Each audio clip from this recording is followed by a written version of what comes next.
Dynamic Sports Corner on 12OZSportsRadio.com, and I am your host, Glenn Kaplan. We are live in Baltimore, Maryland, which is home of the Baltimore Orioles and the Baltimore Ravens. Welcome to Birdland.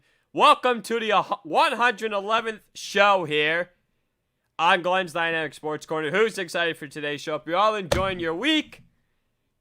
And yes, we had Tuesday Night Football, but before I get into that recap, use promo code 12OZSports. I'll catch deposit bonus up to $1,000 from my bookie. Can't believe we're in week 6 of the NFL season. NHL and NBA offseasons in full swing. And the MLB postseason, which I'll get into in a little bit. So let me start off with this with the Buffalo Bills and the Tennessee Titans Tuesday Night Football recap.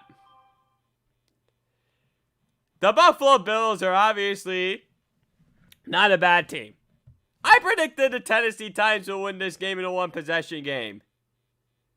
But the Titans, you saw what kind of players they have. And even they were missing some key components. Corey Davis, Adam Humphries, Jeffrey Simmons.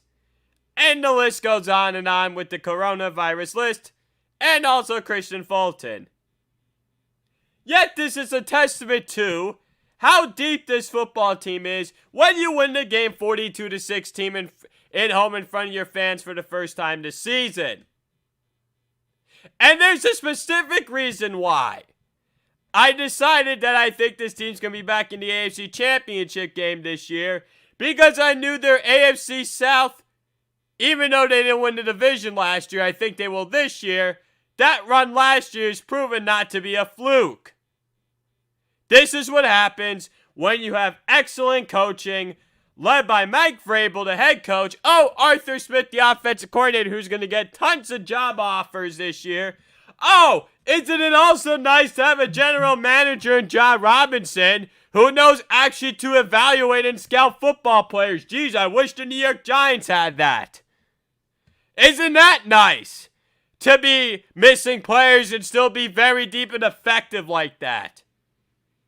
Let me just say this about the Tennessee Titans. They're one of the best, if not the best, football team in the NFL. They don't beat themselves. They lead the NFL turnover margin this year +8. And if you win the turnover margin, you're going to win 12-13 football games, which I could very well see happening. And they're 4-0 for the first time since 2008. And that was the year they won 13-3. That was when they had Kerry Collins and Lendell White, Chris Johnson. That was when Jeff Fisher was the coach. And an interesting stat, which is good news for Titans fans. The interesting stat about that game was that for the first time since 2007, where the Tennessee Titans had at least 6 red zone possessions and scored on all 6 times and did not have a single turnover since when the New England Patriots went 16-0 that regular season, and when they beat the Buffalo Bills, the same exact team, 56-10. So good fortune if you're in the AFC for the Tennessee Titans. Happens to know that Mike Vrabel was actually...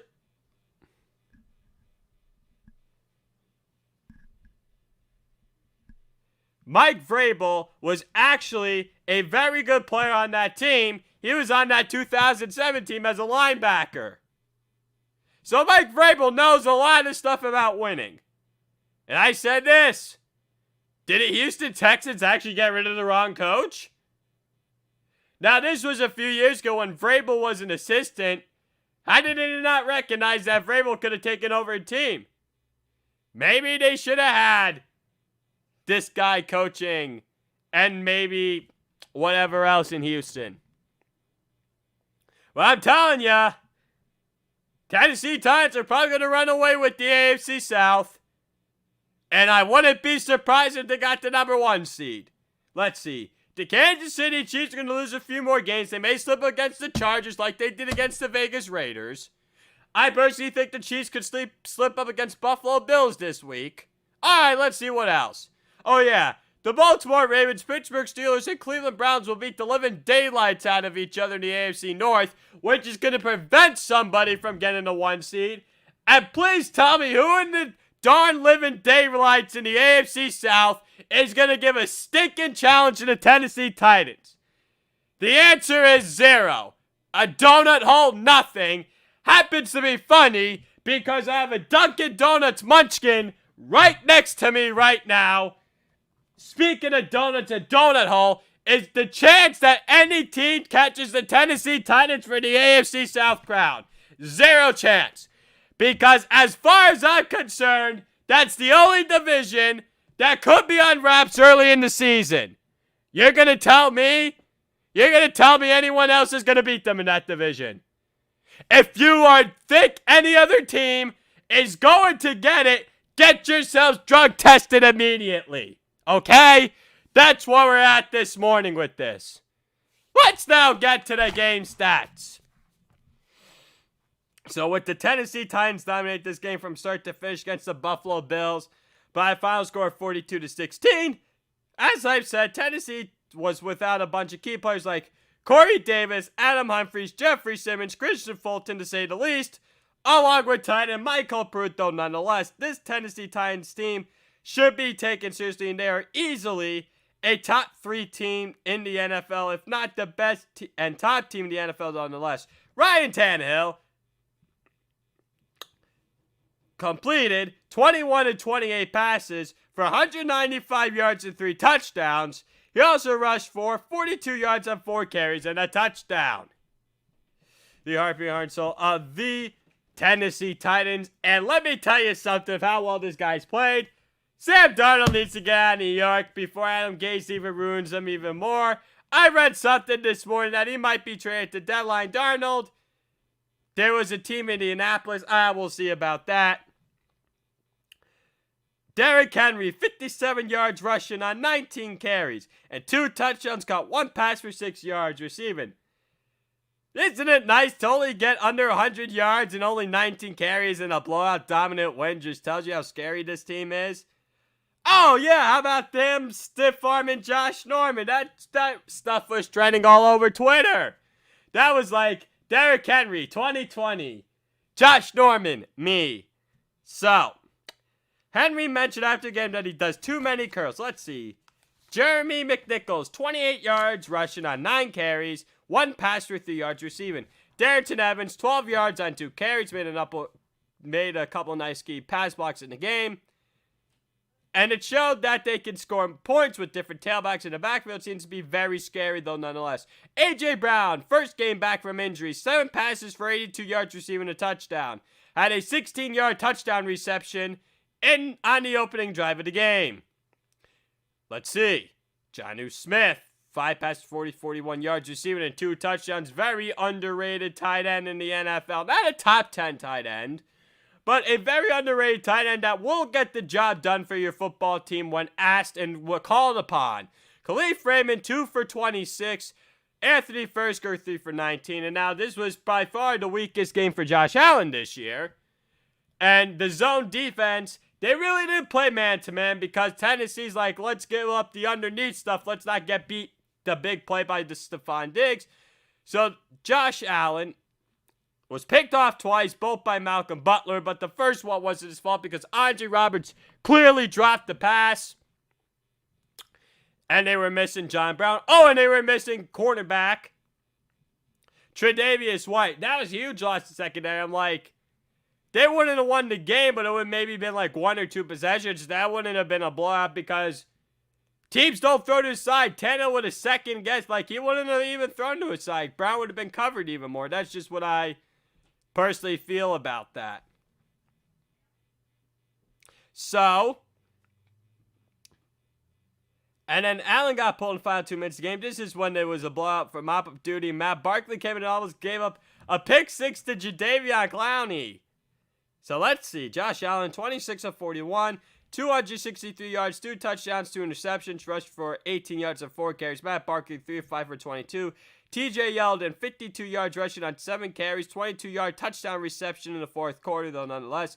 Devin Singletary, 25 yards, rushing on 11 carries, 1 pass for 8 yards receiving. Oh, by the way, the help might be on the way for Buffalo in the backfield. Running back Le'Veon Bell might be deciding today between the Buffalo Bills, Kansas City Chiefs, and the Miami Dolphins.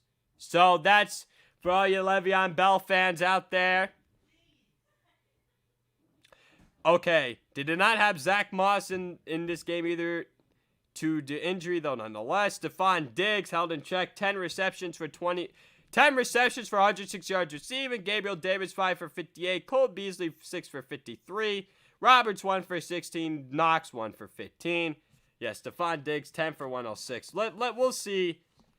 We'll see what happens moving forward with this team, though, nonetheless. Next up, the Los Angeles Chargers and New Orleans Saints game recap. Do we have a Dan Quinn clone out west? Is there a Dan Quinn clone out west by the name of Anthony Lynn? I mean, this team, with a bunch of talent, just like Atlanta does, time and time again, blow leads. And you all want to sit here and defend Anthony Lynn? No, he's not the coach of the Chargers, and this team has more than enough talent to make it to the playoffs in the AFC. You have another double-digit lead, and you lose 30-27 in overtime on a Will Lutz 36-yard field goal, and then Marvin Bagley misses a 50-yarder in regulation that would have won the game. Folks, Anthony Lynn's not the answer for the Los Angeles Chargers. Justin Herbert's the answer at quarterback for the Los Angeles Chargers when they drafted him 6 overall. That's not... General manager does a great job of evaluating talent. They just need to find the right coach for this team. And I know it'd be tough for Herbert to learn a new playbook in his second year. Like what Daniel Jones, New York Giants going through Jason Garrett, I get it. But this team, the difference between the Chargers and the Giants is that the Giants are a dysfunctional mess, and the Chargers, as of right now, it appears they're a little bit more functional. Even though they keep finding new ways to lose, there's at least talent there. You just need to find the right match. You just need to find the right match for this football team. We'll see where it goes, but you need a better coach. That's just what I think. That's what I think. So, you got Joey Bosa, Nazir Adderley, Mike Williams, Keenan Allen, Austin Eckler, Derwin James, and others on this roster, yet you're 1-4. You're 1-4, and we got to see, because I think the Chargers are going to invent new ways to lose, and that's just the way they are. Excuse me. Justin Herbert completed 20 of 34 passes for 264 yards and 4 touchdowns. He also rushed for 8 yards on 4 carries. Justin Jackson rushed for 71 yards on 15 carries. He also got 5 passes for 23 yards receiving. Joshua Kelly rushed for 29 yards on 11 to 12 carries. He also caught 1 pass for 9 yards receiving. Mike Williams caught 5. So Joshua Kelly had 11 carries in the game for 29 yards and caught 1 pass for 9 yards receiving. And then Mike Williams caught 5 passes for 109 yards receiving, 2 touchdowns. He was an absolute beast in this game. The catches he made were absolutely ridiculous. Jalen Guyton caught 1 pass for 49 yards receiving. This guy's a speedster. He always seems to have a big catch or two. Every single game for the Los Angeles Chargers. This is what I mean when they know how to scout talent and try to find talent. Talent is not the problem with this team. It's the coaching. He also rushed for -4 yards on 1 carry. Keenan Allen caught 2 passes for 29 yards receiving a touchdown. Hunter Henry and Allen left the game early in the first half. Did not return. Hunter Henry also got 4 passes, 23 yards receiving and a touchdown. Drew Brees completed 33 of 47 passes, 325 yards, 1 touchdown, 1 interception. Also rushed for 1 yard on 1 carry and a touchdown. Here's the thing they were talking about Drew Brees this morning up on First Take on ESPN with Dominique Foxworth, Damian Woody, and Mike Greenberg. Should Jameis Winston start some games in place of Drew Brees for a little management? Sean Payton laughed about it when he was on that show at some point. Sometime this year, and he's like, it's maybe possible, like what happened when he was injured last year. Teddy Bridgewater plays that with the Carolina Panthers, and it's like, We'll see where it goes. We shall see where it goes. What else? Alvin Kamara rushed for 45 yards on 11 carries. Also caught 8 passes for 74 yards receiving. Emmanuel Sanders caught 12 passes for 122 yards receiving. Kamara 11 carries for 45 yards, 8 for 74 receiving. Emmanuel Sanders caught 12 passes for 122 yards receiving. I know Michael Thomas didn't play in this game due to a practice incident that happened. Hopefully he plays the next time the New Orleans Saints play. But do they seriously have a problem on their hands right now with that? They might. It's been talked about on Twitter. It's been talked about on Twitter. Maybe they'll shop him the offseason. I think he's a good talent. I just think Michael Thomas needs to calm down a little bit. He just needs to calm down. I know how good he is. I just think he needs to chill. a little bit. Jared Cook caught 2 passes for 52 yards receiving and a touchdown. Marquez Callaway caught 4 passes for 34 yards receiving, though, nonetheless. As I've said, Michael Thomas is not playing this game for New Orleans Saints due to disciplinary reasons, though, nonetheless. So at the end of the day, I believe Anthony Lynn will be fired at the end of the year. You already got Dan Quinn and Atlanta Falcons fired. By the way, speaking of them, they had to close down their facilities due to some coronavirus cases. We'll see if their game is played on the road on Sunday against the Minnesota Vikings. And then, who else? Houston, Texas already fired Bill O'Brien. I think New York Giants, Joe Judge and Adam Gase in New York Jets is already on the hot seat too. And Doug Marrone and Jacksonville Jaguars. So let me just repeat this very quickly. You got Atlanta Falcons, Dan Quinn already fired. Houston Texans, Bill O'Brien already got fired. And I think the New York Giants will fire Joe Judge to go 0-16, 1-15, start a new regime. That would mean Daniel Jones didn't progress. That would mean management will want a new beginning. John Mara and Steve Tisch will want a new start. And for the New York Jets, they need to move on from Adam Gase. Jacksonville Jaguars most likely move on from Doug Marrone. And this is why I think the Los Angeles Chargers should move on from Anthony Lynn, though, nonetheless. And then, as I'm mentioning, let's see. Michael Thomas gets to play for the New Orleans Saints next week, though, nonetheless. With disciplinary reasons, though, nonetheless. All right. Next up, MLB postseason game recaps. Game 3 NLCS. Los Angeles Dodgers over the Atlanta Braves 15-3. 11-run first inning. Off of Kyle Wright and another reliever. Folks. You knew the Los Angeles Dodgers were not going away. Max Muncy, it's a grand slam. Cody Bellinger, Corey Seager, and other people rake. Also, Christian Pache hits his first career homer in the postseason. And I'm telling you all now, this might get interesting tonight with 8:08 p.m. Eastern on Fox and Fox Sports 1, though, nonetheless. Clayton Kershaw on the mound against Brian Wilson. And I'm telling you, there's something about the October 14th, the Atlanta Braves hate on playing. Because it happened last year against St. Louis Cardinals, where they gave up 10 runs in Game 5 of the NLDS. But this time around, they are alive for another day. And folks, Freddie Freeman and Harvey are told the Atlanta Braves. He's just hoping he gets to play well for another day. And as on the other side, you got Cody Bellinger, the Harvey Hartzell of the Los Angeles Dodgers. He's hoping to get his crew right back on, continue to keep winning tonight for the Los Angeles Dodgers. We'll see if playoff Kershaw happens in this game. Certainly hope the Atlanta Braves do. But will the Los Angeles Dodgers? Stay tuned. Along with the Christian Pache home run yesterday, there's another outfielder in the name of Drew Waters that is waiting in the wings. And this team is stocked and loaded with talent. You already got Freddie Freeman. You already have Ronald Acuna Jr. You already have Ozzie Albies.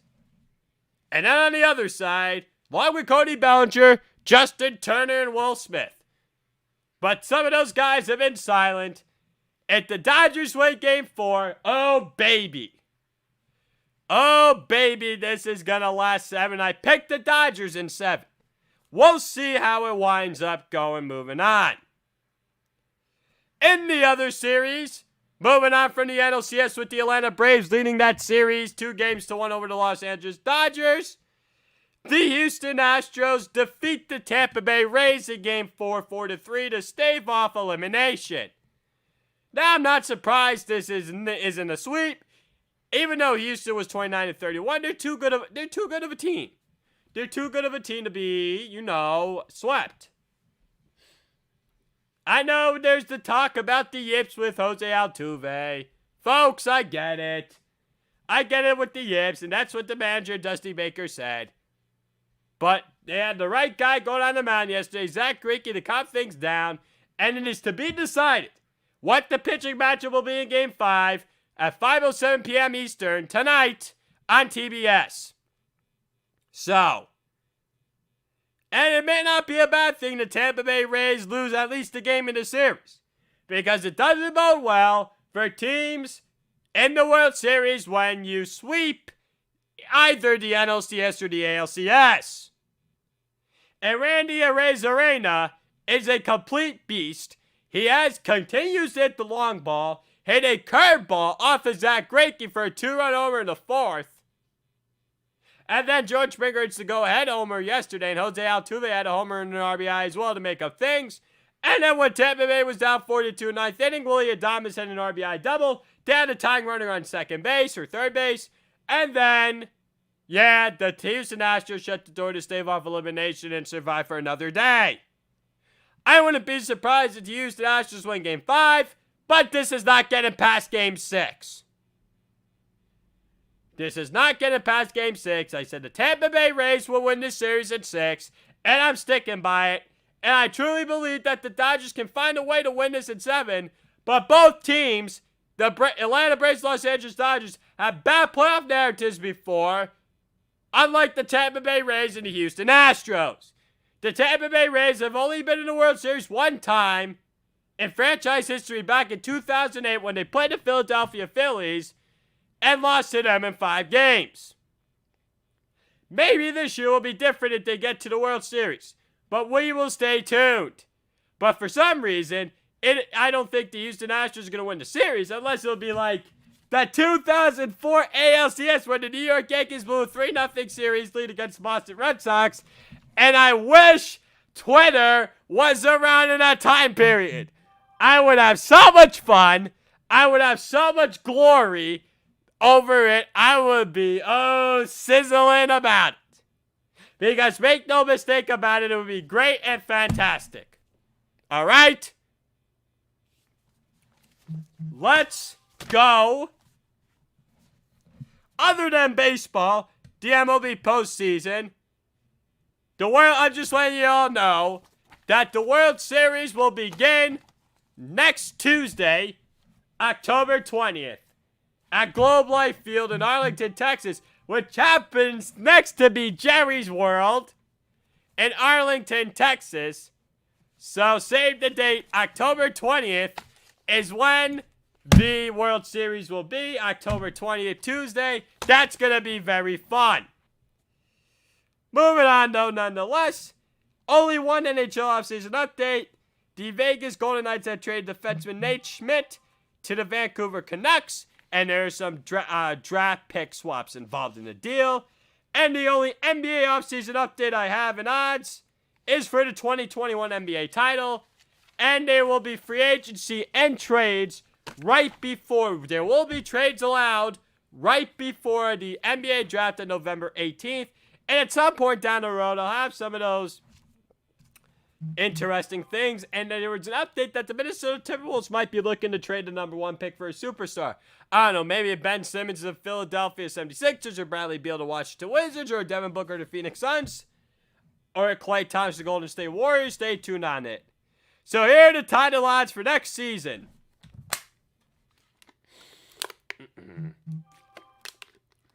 Here we go. Los Angeles Lakers plus 380. They're the favorites to win it all.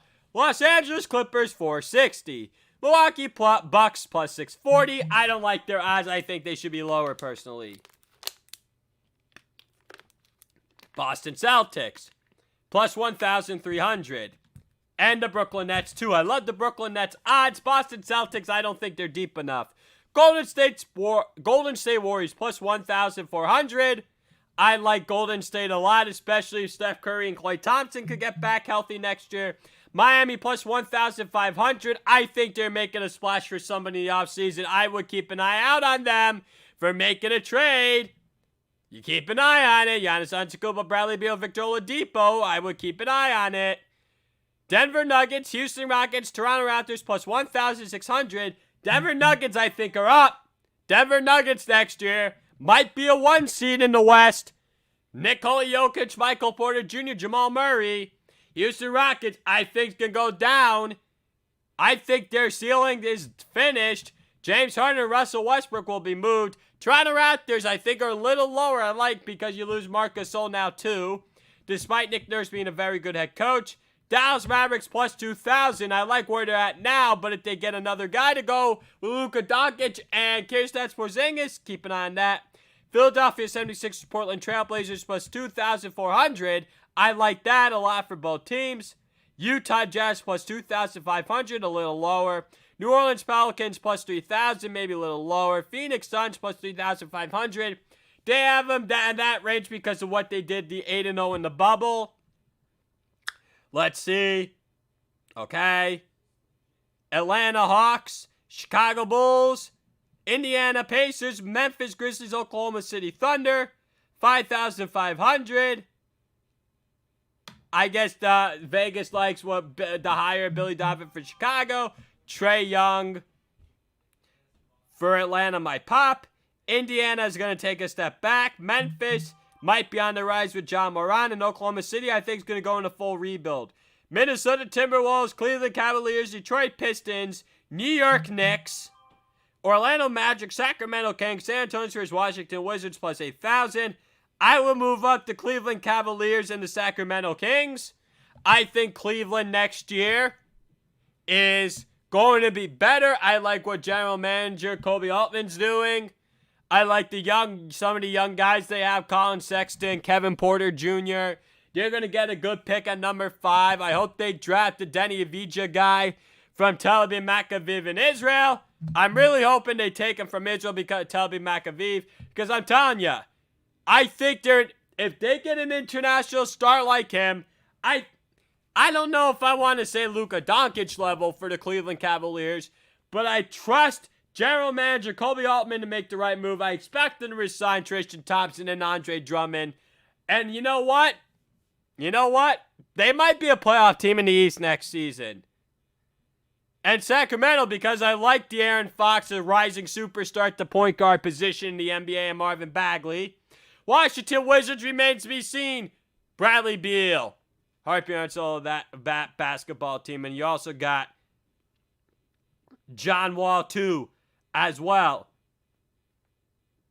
Charlotte Hornets plus 10,000. I'm surprised they're that low. They're really that bad? All right. Use promo code 12OZ Sports, all caps, for deposit bonus up to $1,000 from my bookie. Okay. Here we go. NFL Week 6 preview. There will be 4 teams on a bye this week, and the schedule had to be reshuffled for a lot of reasons due to the coronavirus, though nonetheless. The 4 teams that are on a bye this week are the Los Angeles Chargers, the Vegas Raiders, the New Orleans Saints, and the Seattle Seahawks. This will be interesting to see what happens in Week 6, though, nonetheless. I was 12-2 in my picks this past week. My overall record so far this season is 54-23-1, though, nonetheless. Man, is that thing looking good from that 6-10 Week 1 that feels like decades ago that really happened. Was this like 3 or 4 weeks this year of 3 losses or less? Sheesh, I'm like money man. And I'm not even betting on spreads. Spreads are not my cup of tea, really. Because there's no Thursday Night Football this week. Let's start with the game of the week. Kansas City Chiefs versus the Buffalo Bills. This game was supposed to be tonight on Thursday Night Football, but this had to be moved at 5 p.m. on Monday on Fox because the Buffalo Bills didn't play until Tuesday night against the Tennessee Titans. This is a tough game for both teams, and seeding is going to matter in this one, though, nonetheless. I think the Buffalo Bills and Josh Allen will find a way to get it done in the air with the suspect Kansas City Chiefs defense. You saw Derek Carr air it out like that, and I think Josh Allen's a better quarterback than Derek Carr. And I know it's a division game and anything can happen. I understand that. But now Kansas City's got to go on the road against Buffalo. Maybe Kansas City was looking ahead. But you know what they say, any given Thursday, any given Sunday, any given Monday. Oh, and any given Tuesday as well. So, Stephon Diggs could very well torch them, and I think that is going to be a big-time factor because I do believe the Kansas City Chiefs can give up some big plays to Stephon Diggs and to some other key receivers. And I think Patrick Mahomes could do the same thing, though nonetheless, they better have Tre'Davious White back against players like Tyreek Hill, Travis Kelce, amongst others. And Mecole Hardman and Sammy Watkins, Demarcus Robinson, and Tyreek Hill, and Travis Kelce. But the Buffalo Bills will win this game over the Kansas City Chiefs by a final score of 28-27. The Buffalo Bills will win this game over the Kansas City Chiefs by a final score of 28-27. Upset special of the week. Baltimore Ravens versus the Philadelphia Eagles. The Baltimore Ravens have not looked sharp on offense lately with Lamar Jackson. The Philadelphia Eagles have not looked sharp on offense lately either with Carson Wentz. Baltimore's defense can't force turnovers, and so could Philadelphia's. However, with fans being allowed back at Lincoln Financial Field this week, in Philadelphia, Pennsylvania, I think it will spark this football team, though nonetheless. Because of having fans back in the stadium, I think it will have the Eagles extra pumped up, fired up. Travis Fulgham's a wide receiver to keep an eye on, and Devin Duvernay for the Baltimore Ravens as well. The Philadelphia Eagles will upset the Baltimore Ravens by a final score of 24-21. Blowout of the week. New York Jets versus the Miami Dolphins. This game is going to be a mishmash. This game is going to prove once and for all why the Miami Dolphins are great in the rebuild and why the New York Jets are a downright mess. Who knows who will be the starting quarterback for New York this week, but it'll be a disaster with either Sam Darnold or Joe Flacco.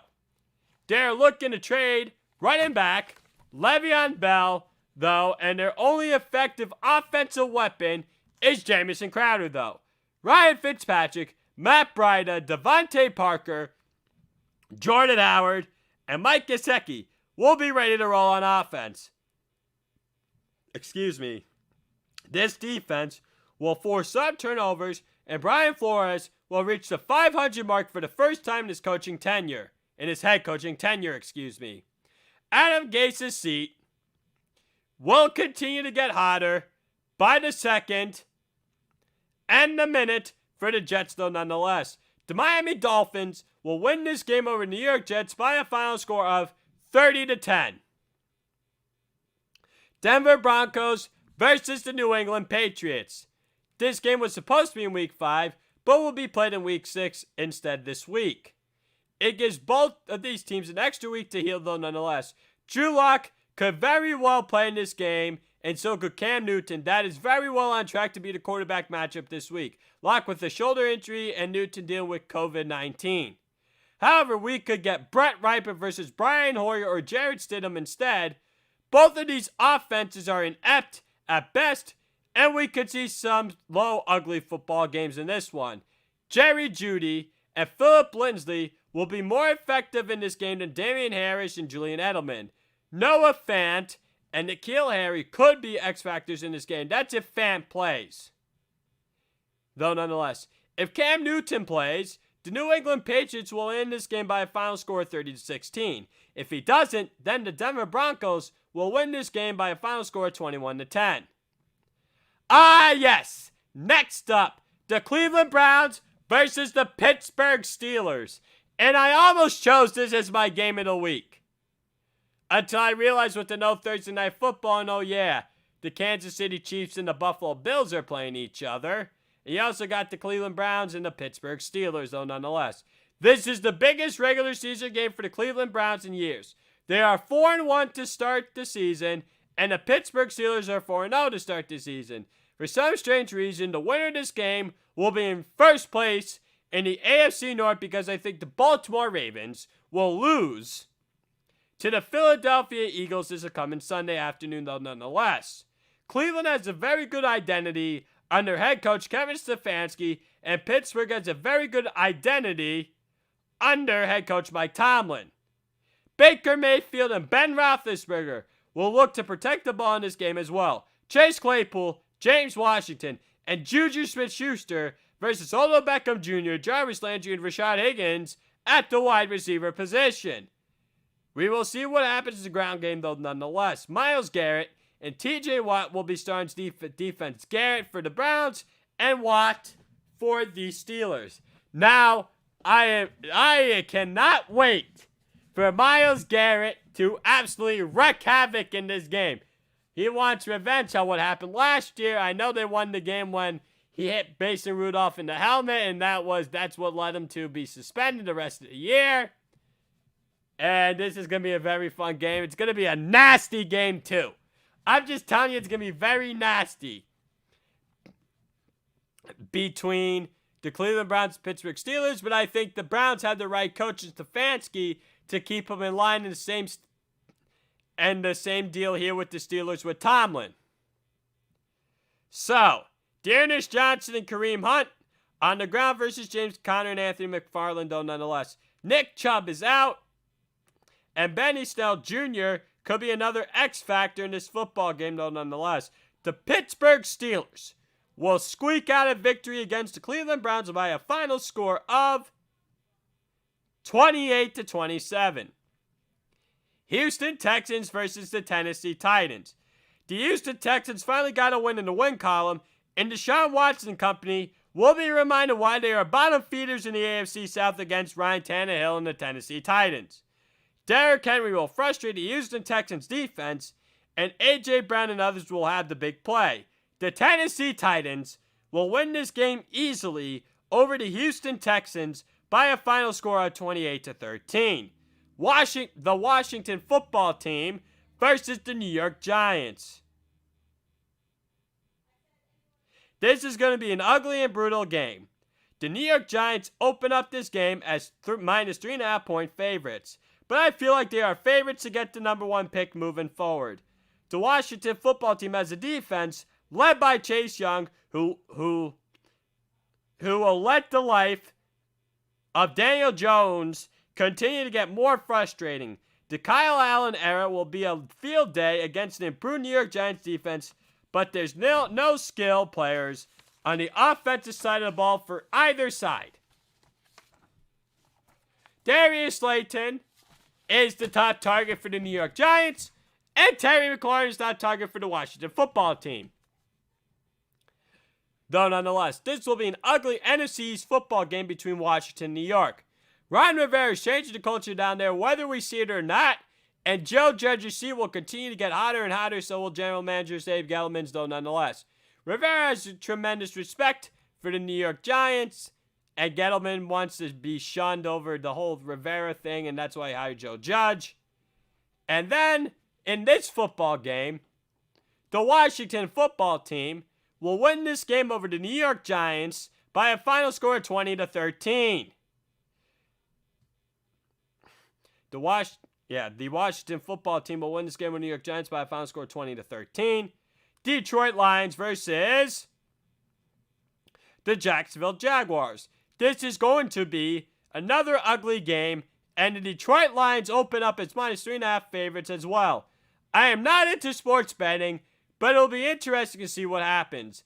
Matthew Stafford, should outsling Gardner Minshew II and company, though, nonetheless. The Detroit Lions are just a better football team overall, and if Matt Patricia loses this game for Detroit, he will probably be handed a pink slip immediately by ownership and management, though, nonetheless. Oh, yeah, that's another coach that's probably going to be fired by the end of the year. Doug Marrone is also on the hot seat, and maybe Jay Gruden would take over this football team, though, nonetheless. Kenny Galladay will be one of the reasons why Detroit Lions win this game over the Jacksonville Jaguars by a final score of, I meant 20-13, not 28-13. It will be 20-13. Yeah, Detroit Lions will win this game over Jacksonville Jaguars by a final score of 20-13. The Atlanta Falcons versus Minnesota Vikings. Both of these teams are trending southward, but the Atlanta Falcons are more toast than the Minnesota Vikings are, though, nonetheless. Matt Ryan is declining, and so is Kirk Cousins. However, Minnesota is more talented than Atlanta is, though, nonetheless. I just think this game's going to come down to talent. The Minnesota Vikings will win this game over the Atlanta Falcons by a final score of 38-31.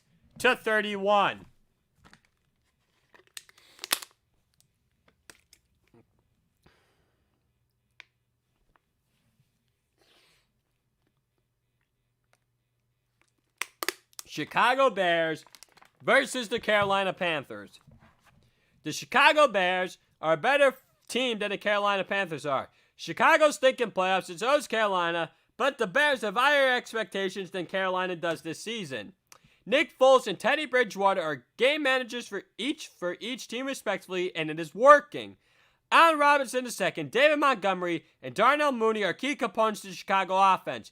Jimmy Graham and Cole Kmet need to play better, though, nonetheless. Not having Tariq Cohen hurts the Bears' offense, though, nonetheless. I'm surprised about Le'Veon Bell maybe not choosing the Chicago Bears, but maybe why he wants to choose Kansas City Chiefs, Buffalo Bills, Miami Dolphins, because those are the next 3 games that the New York Jets play against, and that's the kind of revenge that Bell wants. So, here we go. As for Carolina, they have not had Christian McCaffrey lately. Mike Davis is a solid running back. Curtis Samuel, DJ Moore is going to get it done at the wide receiver position. And Ian Thomas, they also have Robbie Anderson. And Ian Thomas is a decent and solid tight end for Matt Rule's bunch going up against Matt Nagy's bunch nonetheless. Chicago Bears will win this game over the Carolina Panthers by a final score of 25-21. The Cincinnati Bengals versus the Indianapolis Colts. The Cincinnati Bengals have a better quarterback in Joe Burrow in this game, but the Indianapolis Colts have a better football team in spite of Phillip Rivers being on the same team, though, nonetheless. Jacoby Brissett could be called upon for Frank Reich's bunch in this game, though, nonetheless. Burrow's going to shine. The Harpy Hartzell of the Cincinnati Bengals, but the Colts will be able to run the ball all day on this football team with Nyheim Hines and Jonathan Taylor, though, nonetheless. The Cincinnati Bengals have Joe Mixon, T. Higgins, and Tyler Boyd on offense, but wide receiver A.J. Green will probably be traded at the end of the day. T.Y. Hilton and Michael Pittman Jr. need to step up their game at the wide receiver position, though, nonetheless. The Indianapolis Colts will win this game over the Cincinnati Bengals by a final score of 21-10. Green Bay Packers versus the Tampa Bay Buccaneers. Okay. The Green Bay Packers are coming off a bye week, and the Tampa Bay Buccaneers will be ready to roll off a 10 days rest, though, nonetheless. However, this is going to be another marquee matchup between Aaron Rodgers and Tom Brady, though, nonetheless. Could it maybe be a potential NFC Championship game preview? Time's going to tell. But right now, a lot of people might think it's Seattle Seahawks or Green Bay Packers. But I picked the Tampa Bay Buccaneers to be in the Super Bowl before the start of the season. It's kind of not looking so hot right now. For some strange reason, this is where Green Bay's defense will let down Aaron Rodgers once again in these big games, though, nonetheless. I don't know. It's just a gut feeling game for me. Yeah, I know that this is a game. And I know what everyone's going to say. If Tom Brady beats Aaron Rodgers, Tom Brady's a better quarterback than Aaron Rodgers. Aaron Rodgers didn't do enough.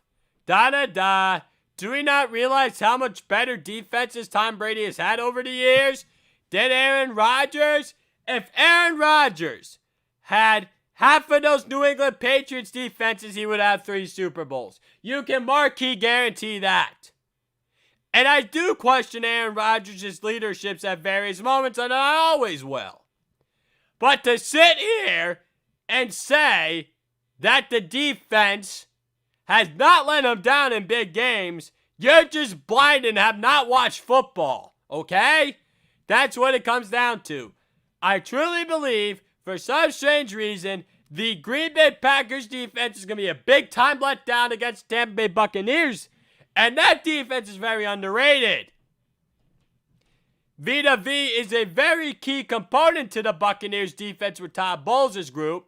He's the defense coordinator, and I expect him to do some coverage disguise blitz, maybe rush 4, drop 7 to coverage, make life difficult for Aaron Rodgers.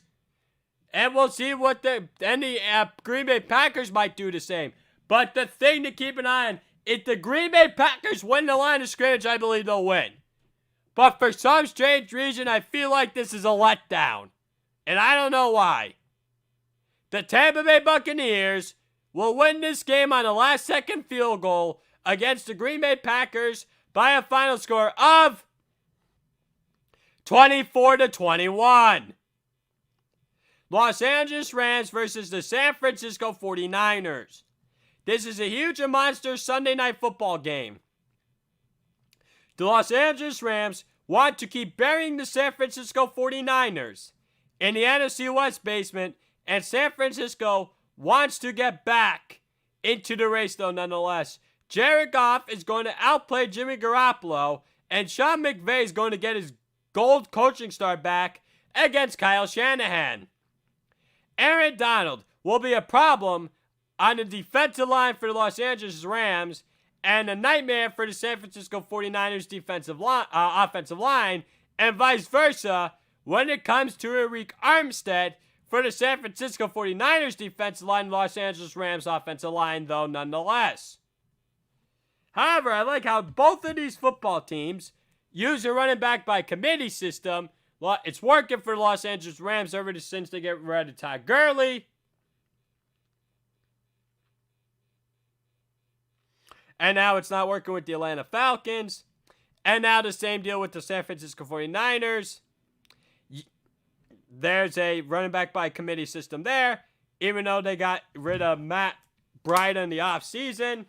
He's now with the Miami Dolphins. Okay. So, this is a very big game because if the Rams win this game, they're going to be in excellent shape for a playoff position. But if the 49ers win, oh baby, this is going to be spectacular. When it comes to the wild, NFC West. You know what they say, the good old Wild West? I mean, that isn't that what it comes down to, right? So, I'm going to be very curious to see what goes on in this football game. The Los Angeles Rams will take down the San Francisco 49ers in this game by a final score of 27-21. And keep an eye out on either CJ Beathard and Nick Mullins taking over, and the Los Angeles Rams will take down the San Francisco 49ers in this game by a final score of 27-21. Arizona Cardinals versus the Dallas Cowboys. This game is going to present offense only and no defense allowed. The Arizona Cardinals have a ton of offensive firepower with Kyler Murray, Kenyon Drake, and DeAndre Hopkins. The Dallas Cowboys have Andy Dalton, Ezekiel Elliott, and Michael Gallup. Christian Kirk and Larry Fitzgerald versus Amari Cooper and CeeDee Lamb in the other wide receiver groups. Okay. So, this is not a very good tight end group. Dan Arnold, the Arizona Cardinals, the Dalton Schultz, the Dallas Cowboys, though, nonetheless. And whichever team commits the fewest turnovers will win this game between Cliff Kingsbury bunch and Mike McCarthy's bunch, though, nonetheless. That's what I just think it's going to come down to. Basically, simply, you just got to be smart. I think this game's not about X's and O's and stopping teams, because no one's going to stop each other.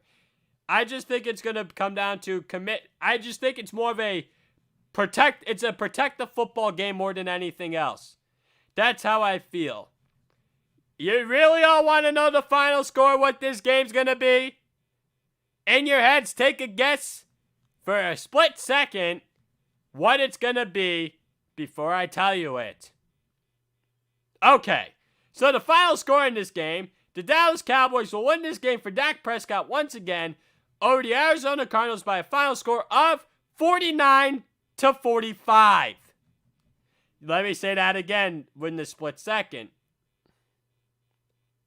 In this split second, all right, so the Dallas Cowboys will win this game for Dak Prescott once again over the Arizona Cardinals by a final score of 49-45. NFL bold predictions for Week 6. Number 1, Carson Wentz doesn't throw an interception and outduels Lamar Jackson. Number 2, Aaron Donald records 4 sacks. Number 3, the Miami Dolphins will have 2 defensive touchdowns. Number 4, Kyle Allen will outduel Daniel Jones, and Allen will have double the yardage and double the touchdowns. Number 5, Matthew Stafford will outduel Gardner Minshew II, and Stafford will have double the yards and double the touchdowns also here, though nonetheless. Ladies and gentlemen, it's that time of the week. Time for the ultimate Top 10 Power Rankings, and we have a new number 1 on the list this week. I hope you all are tuned in.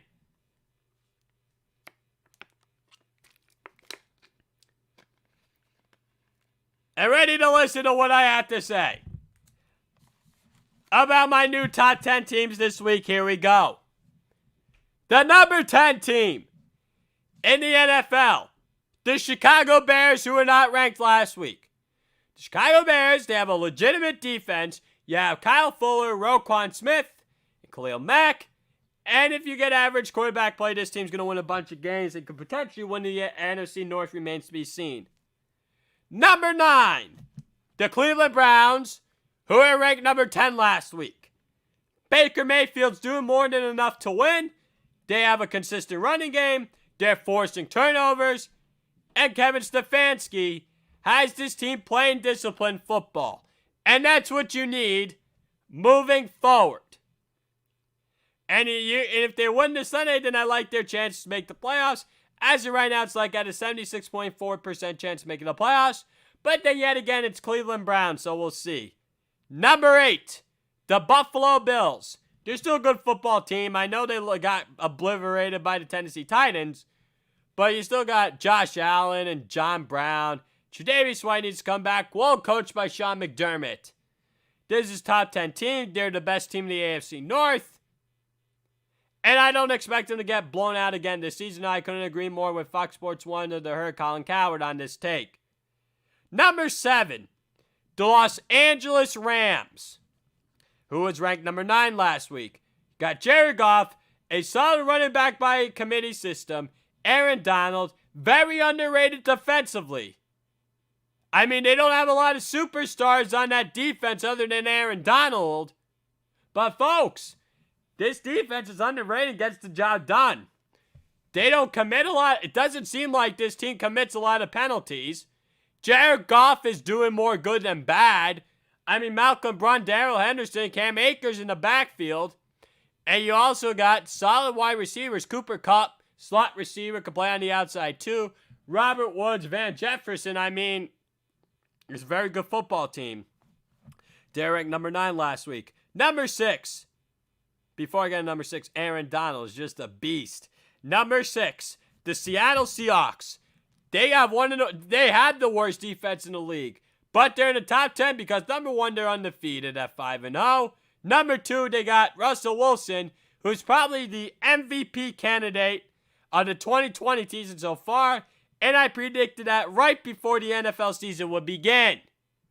So Russell Wilson is just playing out of this world right now, and they should have lost to Minnesota Vikings, but at some point, they're not going 6-0 in these divisional games. Can I see them being 3-3, 4-2? Sure, but they're not going 5-1 or 6-0. I'm going to tell you that right now with the Seattle Seahawks. I can see Los Angeles Rams winning the division even though I had them in last. I mean, it's like I said just a few minutes ago. It's a wild, wild west with the Seattle Seahawks, Los Angeles Rams, the Arizona Cardinals, and the San Francisco 49ers, though, nonetheless. And the Seattle Seahawks last week, they were ranked numbers 8 or 7. Number 5, the Baltimore Ravens. Well coached by John Harbaugh. Maybe this team has a ceiling with Lamar Jackson at the quarterback position. But hey, they got they have a Super Bowl caliber roster. Marlon Humphrey on defense. Patrick Queen could potentially a potential defensive rookie of the year candidate. Patrick Queen, Calais Campbell. They have Marquise Brown, Devin Duvernay, J.K. Darvins, Mark Ingram II, and then Gus Edwards. I mean, this team is deep. They're deep all around, and Mark Andrews is one of the most underrated tight ends in the NFL. I mean, I don't know how many of you guys watch Colin Cowherd's show of the Herd Hierarchy every week. I've just got like these visions right now, of the list and the graphics of it all. I just got that vision right now for some reason. And Lamar Jackson they have a ceiling with him, but keep an eye out with Devin Duvernay and Lamar Jackson moving forward, though, nonetheless.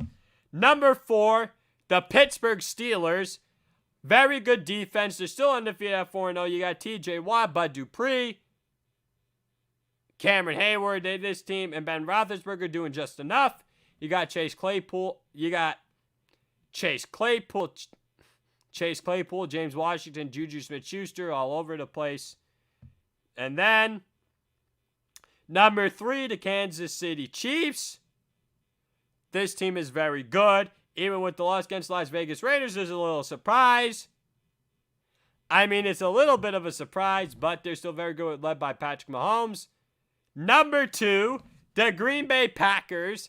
Aaron Rodgers, undefeated. They will be battle tested against the Tampa Bay Buccaneers on the road. We'll see if they could stay undefeated.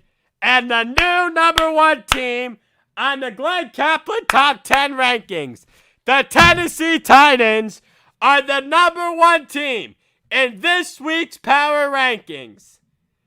Folks don't understand how good this football team is, coached by Mike Vrabel, Ryan Tannehill, Derrick Henry. They're well battle-tested in the ultimate test how good this team is with Mike Vrabel coaching. Everyone's going to get a game ball. So, last but not least, just if you missed this week's power rankings, week 6, number 10, Chicago Bears, number 9, Cleveland Browns, number 8, Buffalo Bills, number 7, Los Angeles Rams, number 6, Seattle Seahawks, number 5, Baltimore Ravens. They moved up 1 spot. Number 4, the Pittsburgh Steelers stay the same. Number 3, Kansas City Chiefs dropped 2 spots. Number 2, the Green Bay Packers moved up 1 spot. And number 1, Tennessee Titans moved up 1 spot. All right, ladies and gentlemen, we are out of time here. Thanks for tuning in to Glenn's Dynamic Sports Corner. I hope you all enjoy the rest of your day and weekend as well, though. I will not be on the air this Monday. I will be back at the same time next Thursday. We will talk about Monday Night Football from the 6th week of the NFL season. From Monday Night Football, NBA and NHL offseason updates, MLB postseason game recaps, though nonetheless, use promo code 12C Sports, all caps